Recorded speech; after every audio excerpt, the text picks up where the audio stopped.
Tapi hari di Masjid Aqsa, naon di Masjid Aqsa? Peperangan aja peperangan.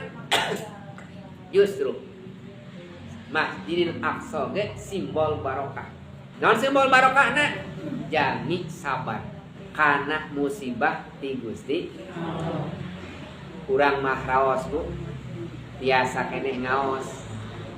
Orang Palestina mah cantang tu aman ngaos tiga urang.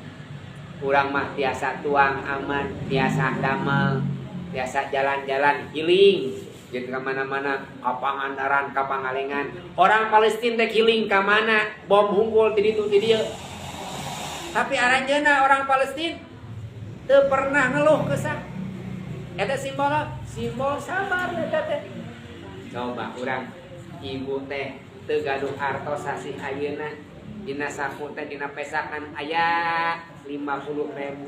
Pan mau saya Gusti duit 50.000 deui.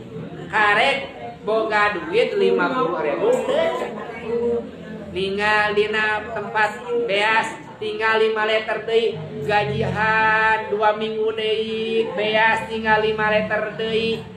Urang mah karek musibah eta geus dieu. Batur mah teu tuang, teu ngaleueut, hese didengkek, tapi aranjeuna salabar. Eta simbol urang pelajaran simbol sabar. Berkah dan lagi alladzi barakna haula min. Jadi eta Allah masihan ka Kangjeng Rasul teh